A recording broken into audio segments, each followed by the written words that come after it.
Welcome back media Chhattisgarh. चलिए देखते हैं छत्तीसगढ़ की 25 फटाफट बड़ी खबरें। साथ ही डेली खबरों से अपडेट रहने के लिए चैनल को सब्सक्राइब करने के साथ वीडियो को लाइक करें।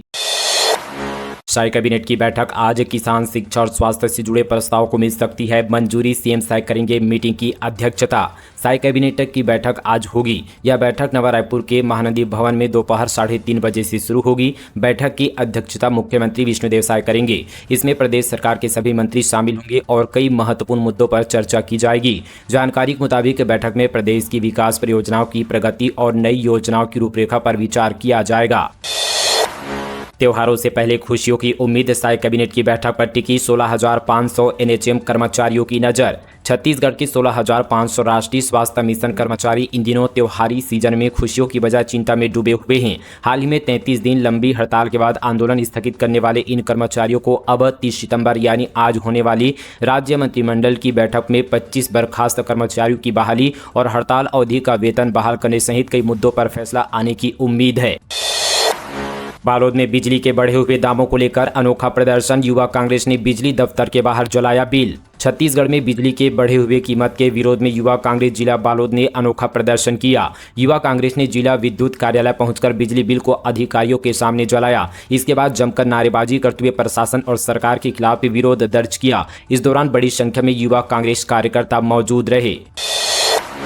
आज से भारी बारिश की चेतावनी। 5 जिलों में येलो अलर्ट। बंगाल में बने लो प्रेशर का असर, गरज चमक के साथ बिजली गिरेगी। बंगाल की खाड़ी में बने लो प्रेशर एरिया के कारण मौसम विभाग ने पूरे छत्तीसगढ़ में आज यानी 30 सितंबर से तेज बारिश की संभावना जताई है। इसी के चलते जांजगीर चांपा, बालोद, बस्तर, गरियाबंद और रायगढ़ इन 5 जिलों में येलो अलर्ट जारी किया गया है। इस दौरान गरज चमक के साथ तेज बारिश हो सकती है। बिजली गिरने और आंधी चलने की भी आशंका है। हालांकि राज्य के अन्य जिलों में मौसम सामान्य रहने की उम्मीद है।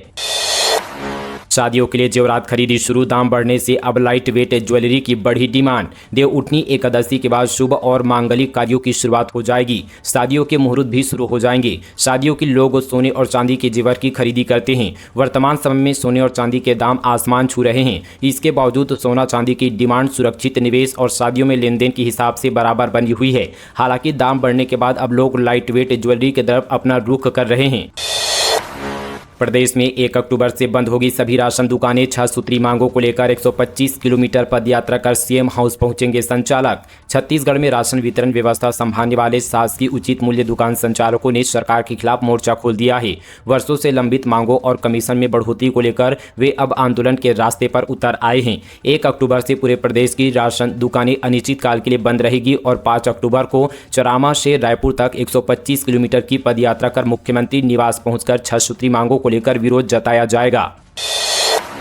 एक स्कूटी पर बैठे 5 युवक हाईवे पर किया स्टंटबाजी। सीट पर 4 लड़के, 5वीं को कंधे पर लिटाकर दौड़ाई गाड़ी। राहगीरों को दिखाया अंगूठा। बीजापुर में लड़कों के स्टंटबाजी का एक वीडियो सोशल मीडिया पर इन दिनों वायरल हो रहा है। 5 युवक एक स्कूटी पर सवार होकर बिना हेलमेट के हाईवे पर स्टंट करते दिखे। सीट पर 4 लड़के बैठे हुए हैं। एक लड़का स्कूटी चला रहा है और पीछे बैठे 3 लड़के 5वें लड़के को कंधे पर उठाए हुए हैं। राहगीर ने वीडियो बनाया तो युवक ने अंगूठा दिखाया, फिर मुंह छिपाकर दूसरी ओर भाग गए। यह घटना बीजापुर के पुराना पेट्रोल पंप क्षेत्र की बताई जा रही है। वहीं वीडियो सामने आने के बाद ट्रैफिक पुलिस ने सख्त एक्शन लेने की बात कही है।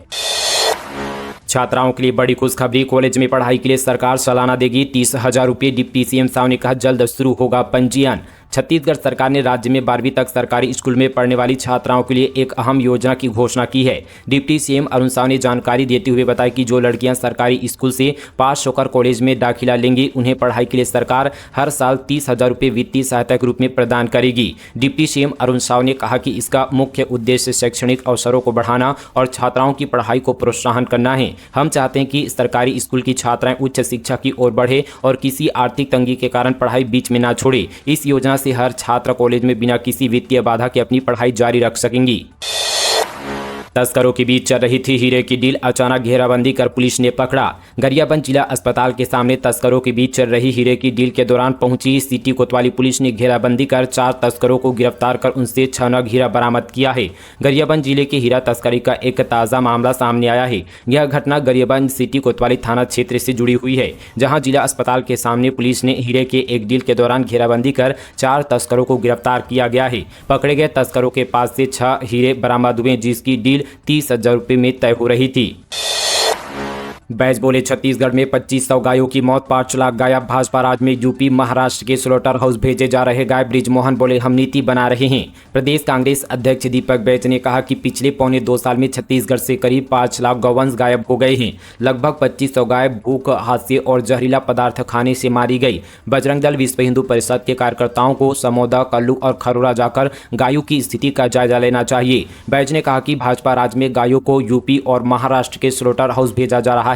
भाजपा खुद को गौरक्षक बताती है, लेकिन मोदी सरकार के समय भारत दुनिया का दूसरा सबसे बड़ा बीफ निर्यातक बन गया है, जिससे हर साल 4.3 अरब डॉलर कमाए जा रहे हैं। बैज ने रायपुर के राजीव भवन में सोमवार को प्रेस कॉन्फ्रेंस कर यह बातें कही है। दिव्यांग होकर भी नहीं मानी हार, स्वरोजगार से परिवार का पालन पोषण कर रहे हैं जगदम्बा सिंह। रामानुगंज वार्ड क्रमांक 1 जीवन की तमाम चुनौतियों के बावजूद आत्मनिर्भरता और हिम्मत की मिसाल पेश कर रहे वार्ड क्रमांक 1 निवासी 30 वर्षीय दिव्यांग जगदम्बा सिंह बचपन से ही दाहिने पैर से दिव्यांग होने के बावजूद उन्होंने कभी हार नहीं मानी। आज वह टेम्पो चलाकर माल ढोने जैसे कठिन कार्य से न केवल अपना बल्कि पूरे परिवार का पालन पोषण कर रहे हैं। छत्तीसगढ़ के 86% वाहनों में नहीं लगी HSRP डेडलाइन खत्म। कलेक्टर, आयुक्त, DFO और जनप्रतिनिधियों की गाड़ियां भी बिना हाई सिक्योरिटी नंबर प्लेट के दौड़ रही है। छत्तीसगढ़ में HSRP लगाने की डेडलाइन निकल चुकी है, लेकिन 86% से ज़्यादा गाड़ियां अब भी बिना हाई सिक्योरिटी नंबर प्लेट के सड़कों पर दौड़ रही है। हैरानी की बात यह है कि नियम लागू कराने वाले अफसर और जनप्रतिनिधि खुद इसका पालन नहीं कर रहे हैं।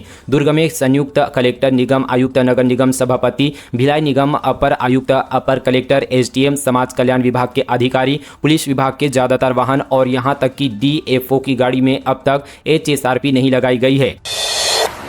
राज्य सरकार ने गाइडलाइन में किया बदलाव, नए नियमों से जमीन घोटालों में लगेगी रोक। बाजार मूल्य की गणना अब वर्ग मीटर में नहीं हेक्टेयर में होगी। छत्तीसगढ़ में भारतमाला परियोजना घोटाला उजागर होने के बाद अब राज्य सरकार ने गाइडलाइन नियमों में महत्वपूर्ण संशोधन किया। नए नियमों के बाद अब जमीनों के टुकड़ों का घोटाला नहीं हो सकता। अब जमीन चाहे यहाँ पर डाइवर्टेड हो या नॉन डाइवर्ट, दोनों का यहाँ पर मूल्यांकन एक ही होगा। साथ ही अब जमीन की नाप वर्ग मीटर में नहीं बल्कि हेक्टेयर में होगी। नवरात्र दशहरा पर रायपुर रेलवे स्टेशन पर भारी भीड़, 200 पार हुई वेटिंग, सीट मिलना बनी चुनौती। नवरात्र और दशहरा पर घर जाने वाले यात्रियों की संख्या हर दिन बढ़ती जा रही है। स्टेशन पर रोजाना 78,000 से अधिक यात्री आ रहे हैं, जिस कारण यात्रियों की भीड़ को संभालने के लिए रेलवे ने पहली बार टेंट की व्यवस्था भी की है। सामान्य दिनों में यात्रियों की संख्या 68,000 तक रहती है, लेकिन बीते वर्ष नवरात्र के पंचमी में रायपुर स्टेशन पर 90,000 तक यात्रियों की संख्या पहुँच गई थी। केंद्र सरकार से 1,83,00,000 रुपए की फंडिंग, प्रोटोटाइप तैयार करने की deadline 2027। 6G cell free network का प्रोटोटाइप IIIT तैयार करेगा। गांव में कनेक्टिविटी बढ़ेगी, नेटवर्क का भार भी कम होगा। IIIT 6G कनेक्टिविटी के लिए सेल फ्री कम्युनिकेशन सिस्टम तैयार करने जा रहा है। इसके लिए भारत सरकार ने इंस्टीट्यूट को 1,83,00,000 रुपए की फंडिंग दे दी है। इंस्टीट्यूट की यहाँ पर इंटेलिजेंस, सेंसिंग और एडवांस कम्युनिकेशन लेबोरेटरी को science and technology department Bharat सरकार ने प्रोटोटाइप तैयार करने के लिए हरी झंडी दे दी है, जिसकी डेडलाइन 2027 है। गरबा खेलने पहुंचा मुस्लिम युवक, हिंदू संगठन ने पकड़कर लगाया तिलक और लगवाए माता की जयकारी। नवरात्रि के पावन पर्व के अवसर पर अलग अलग जगहों पर गरबा का आयोजन किया जा रहा है। हालांकि कई जगहों पर गैर हिंदू की एंट्री पर पूरी तरह से प्रतिबंध है, जो देश भर में चर्चा का विषय बना हुआ है। इसी बीच छत्तीसगढ़ के जगदलपुर में आयोजित गरबा में एक मुस्लिम युवक की एंट्री पर हंगामा हो गया। हिंदू संगठन के कार्यकर्ताओं ने गरबा खेलने पहुंचे युवक को पकड़कर उसे प्रसाद खिलाया और माता के जयकारे लगवाए। जानकारी के अनुसार शहर के गणपति रिसोर्ट पर रोटरी क्लब द्वारा गरबा इवेंट का आयोजन किया गया था। सनातन क्षेत्रीय मंच को इस गरबा इवेंट में मुस्लिम युवक साकिब नवाब को पहुंचने की जानकारी मिली, जिसके बाद मंच के सदस्य वहां पहुंचे और साकिब नवाब को माता की मूर्ति के समक्ष दंडवत करवाया, तिलक लगवाया, प्रसाद खिलवाया और माता के जयकारे लगवाए। वहीं इस पूरी घटना का वीडियो भी हिंदूवादी संगठन के सदस्यों ने रिकॉर्ड किया है।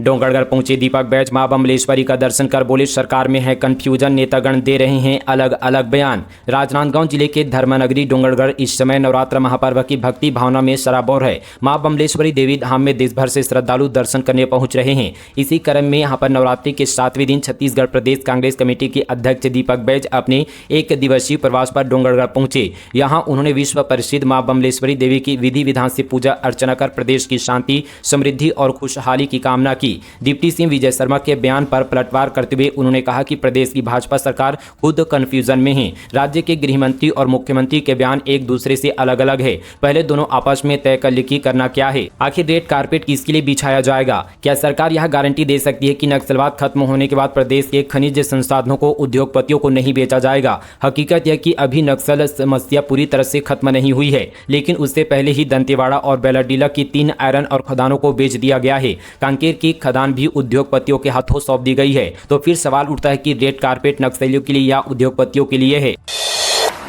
गरियाबंद में बाढ़ से 40 लाख का मक्का बर्बाद। देवभोग अमलीपदर में 100 एकड़ फसल चौपट। किसानों ने मांगी मुआवजे की मांग। गरियाबंद जिले में भारी बारिश और बाढ़ से किसानों की फसलें बर्बाद हो गई है। देवभोग और अमलीपदर तहसील क्षेत्रों में लगभग 100 एकड़ में लगी 40 लाख रुपए की मक्का फसल पूरी तरह से नष्ट हो गई है। बरही नदी में आई बाढ़ ने अमाड़ गांव के 9 से अधिक किसानों को प्रभावित किया है।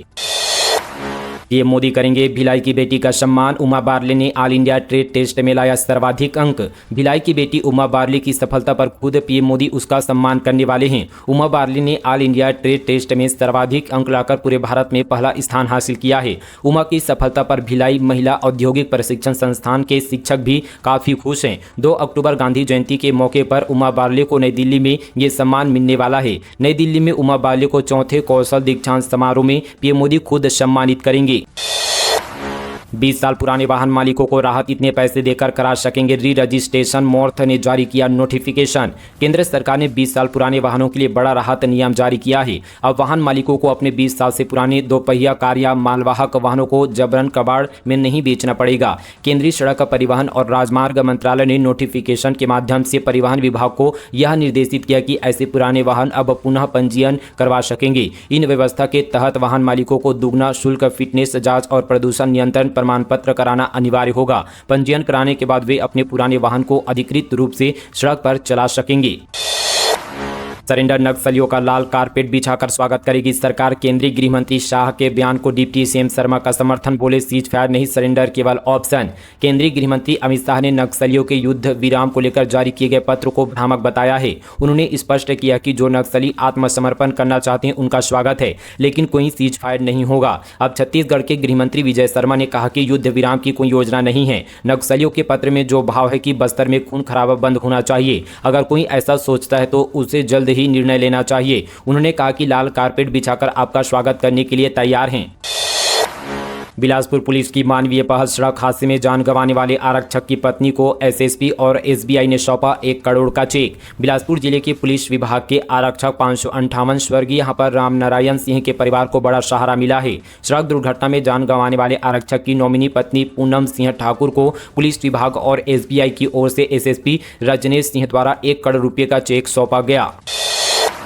रमन सिंह बनेंगे राज्यपाल। चर्चाओं के बीच विधानसभा अध्यक्ष ने दिया जवाब। छत्तीसगढ़ के स्पीकर और पूर्व मुख्यमंत्री रमन सिंह महाराष्ट्र के राज्यपाल बनेंगे। इसे लेकर प्रदेश में तरह तरह की चर्चाएं हो रही है। अब इस मामले को लेकर रमन सिंह से सीधा सवाल किया गया तो उन्होंने बड़ी ही सहजता और सरलता से जवाब दिया। मुस्कुराते हुए पूर्व मुख्यमंत्री ने कहा कि राज्यपाल बनाकर क्यों छत्तीसगढ़ से विदाई कराना चाहते हो? छत्तीसगढ़ में मैं अच्छा नहीं लग रहा हूँ क्या? छत्तीसगढ़ ही मेरे लिए सब कुछ है। मैं छत्तीसगढ़ में ही रहना चाहता हूँ, लेकिन आगे क्या होगा यह कोई नहीं जानता। प्रदेश के विधानसभा अध्यक्ष रमन सिंह ने यह बयान महासमुंद के विधायक योगेश्वर राजू सिन्हा के जन्मदिन पर आयोजित महारुद्राभिषेक कार्यक्रम में शामिल होने के बाद मीडिया के सवाल के जवाब में दिया।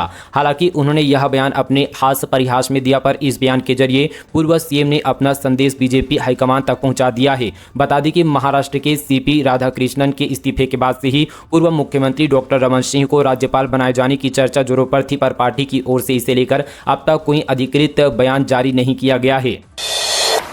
शराब घोटाला। ईओडब्ल्यू ने कांग्रेस को भेजा नोटिस। देवेंद्र की मांगी पूरी जानकारी। गेंदू बोले मैंने 3 बार लिखित में जवाब दिया, मुझे 9 घंटे बैठा कर रखा। छत्तीसगढ़ शराब घोटाला मामले में एसीबी और ईओडब्ल्यू ने कांग्रेस के प्रभारी महामंत्री बल्कि सिंह गेंदू को नोटिस जारी किया है। पार्टी कार्यालय के अकाउंटेंट देवेंद्र डडसेना की डिटेल में जानकारी मांगी है। देवेंद्र कोषाध्यक्ष रामगोपाल का करीबी था। एसीबी ने नोटिस में पूछा कि देवेंद्र डडसेना पार्टी कार्यालय के किस जिम्मेदारी में जुड़े थे, उनकी नियुक्ति किसने की थी, उसे यहाँ पर कितना वेतन मिलता था। जांच एजेंसी ने संगठन से कर्मचारी की नियुक्ति, कार्यकाल और गतिविधियों का पूरा ब्यौरा उपलब्ध कराने को कहा है। महतारी एक्सप्रेस में शराब तस्करी। महाराष्ट्र में बनी 6 लाख की संतरी के साथ एक आरोपी गिरफ्तार। राजनांदगांव पुलिस ने बड़ी सफलता हासिल की है। छुरिया थाना पुलिस ने अवैध रूप से यहां पर शराब तस्करी के बड़े मामले का खुलासा करते हुए महतारी एक्सप्रेस वाहन से भारी मात्रा में शराब की खेप बरामद की है। पुलिस ने ग्राम पैरीटोला में नाकाबंदी के दौरान कार्रवाई करते हुए महतारी एक्सप्रेस एम्बुलेंस के रूप में इस्तेमाल हो रहे बोलेरो वाहन से 16 पेटी अवैध महाराष्ट्र निर्मित देसी शराब जब्त की है। इस मामले में आरोपी इंद्र कुमार उर्फ राहुल साहू को गिरफ्तार किया गया है। जब तक शराब और वाहन की अनुमानित कीमत लगभग 6,53,000 रुपये बताई जा रही है। एम्बुलेंस जैसे आपातकालीन वाहन का उपयोग कर शराब तस्करी के लिए किया जाना इस मामले को और भी गंभीर बनाता है। पुलिस द्वारा 18 प्रकरणों में 403 किलो 414 ग्राम गांजा मादक पदार्थ एवं 650 नग नस्ली टैबलेट का किया गया नष्टीकरण। गरियाबंद के द्वारा एनडीपीएस एक्ट के 18 मामलों में कुल 403 किलो 414 ग्राम मादक पदार्थ एवं 650 नग नस्ली टैबलेट की विधि सम्मत नष्टीकरण की कार्रवाई एनडीपीएस एक्ट अधिनियम में निहित प्रावधान के अंतर्गत नियमानुसार जायसवाल निको स्टील पावर प्लांट रायपुर के फर्नेस में मादक पदार्थों को जलाकर की गई है। भिलाई में शराब दुकान को लेकर विवाद, विधायक देवेंद्र यादव ने कलेक्टर को लिखा पत्र। भिलाई के वार्ड क्रमांक 51 शिवाजी नगर खुर्सीपार स्थित शराब दुकान को लेकर क्षेत्र के लोगों में गहरी नाराजगी है। घनी आबादी वाले इलाके में जीई रोड किनारे शुरू की जा रही शराब दुकान शुरू करने का यहां पर प्रशासन का फैसला गलत है। इससे दुर्घटनाओं की आशंका बढ़ेगी। यहां से गुजरने वाले छात्र छात्राओं व महिलाओं को परेशानी होगी और शराब पीने वालों की वजह से लड़ाई झगड़े की स्थिति भी बनती रहेगी। इस कारण क्षेत्र की जनता लगातार विरोध प्रदर्शन कर रहा है, धरना में बैठी है। लोगों में शासन प्रशासन के प्रति रोष बढ़ रहा है और वे लगातार विरोध जता रहे हैं। इस मुद्दे को गंभीरता मानते हुए भिलाई नगर विधानसभा के अध्यक्ष देवेंद्र यादव ने जिला कलेक्टर दुर्ग को पत्र लिखकर मांग की है कि शराब दुकान को तत्काल आवासीय क्षेत्र से हटाया जाए। रायपुर को मिली 150 करोड़ रुपए के विकास कार्यों की सौगात। उप मुख्यमंत्री अरुण साव ने तीनों ओवरपास का किया शिलान्यास। लाखों लोगों को मिलेगी राहत। राजधानी रायपुर के नागरिकों के लिए बड़ी खुशखबरी है। उप मुख्यमंत्री और लोक निर्माण मंत्री अरुण साव ने शहर के 3 प्रमुख स्थलों पर 3 नए ओवरपास का शिलान्यास किया। इस ओवरपास के निर्माण पर कुल 117 करोड़ रुपए से अधिक की लागत आएगी। इस तरह यहाँ पर ठक्कर बापा वार्ड में 19 करोड़ 60 लाख रुपए पानी टंकी और दानवीर भामा शाह वार्ड यहाँ पर शुक्रवारी बाजार में 3 करोड़ 37 लाख रुपए की लागत से बने नए शाला भवन का भी भूमि पूजन किया गया। आरक्षक पर शारीरिक शोषण का आरोप, 18 दिन बाद भी नहीं हुई गिरफ्तारी। युवती ने मांगी इच्छा मृत्यु। कबीरधाम जिले में पदस्थ एक पुलिस आरक्षक पर स्थानीय युवती ने शादी का झांसा देकर शारीरिक शोषण और धोखाधड़ी का गंभीर आरोप लगाया है। पीड़िता का कहना है कि एफआईआर दर्ज हुए 18 दिन बीतने के बाद भी आरोपी की गिरफ्तारी नहीं हो रही है। परेशान युवती यहां पर कलेक्टर कार्यालय पहुंची और इच्छा मृत्यु की अनुमति देने की मांग की। मोला पहुंचे पूर्व सीएम भूपेश बघेल, वनांचल क्षेत्र के लोगों से किया संवाद। बिजली बिल खाद समस्या को लेकर भाजपा को घेरा। पूर्व सीएम भूपेश बघेल मोहला मानपुर अंबागढ़ चौकी जिले के दौरे पर पहुंचे। इस दौरान उन्होंने दूरस्थ गांव के लोगों से सीधा संवाद किया। साथ ही बघेल ने बढ़ते बिजली बिल और खाद की अनुपलब्धता के कारण हो रही कालाबाजारी पर भाजपा सरकार को जमकर घेरा। पूर्व सीएम भूपेश बघेल ने कहा, सरकार सिर्फ शराब दुकान चला रही है। सरकार की लापरवाही से किसान और आम नागरिक दोनों ही परेशान हैं। डबल इंजन की सरकार की सभी योजना धरातल पर ठप पड़ा है। पंचायत में कोई काम नहीं हो रहा है। सभी वर्गों के लोगों को ध्यान में रखते हुए नक्सल खात्मे की रणनीति हमने बनाई थी, जिसमें रोजगार, शिक्षा, स्वास्थ्य, वन अधिकार पट्टा, वन उपज की खरीदी सहित तमाम योजना लागू की गई है। तो ये थी आज की तमाम छत्तीसगढ़ की बड़ी और ताजा खबरें फटाफट अंदाज पर मीडिया छत्तीसगढ़ पर। इसी तरह की तमाम और खबरों से अपडेट रहने के लिए मीडिया छत्तीसगढ़ चैनल को सब्सक्राइब करें। तो मिलते हैं कल इसी तरह की और नॉन स्टॉप खबरों के साथ। तब तक के लिए जय जोहार, जय छत्तीसगढ़, जय हिंद।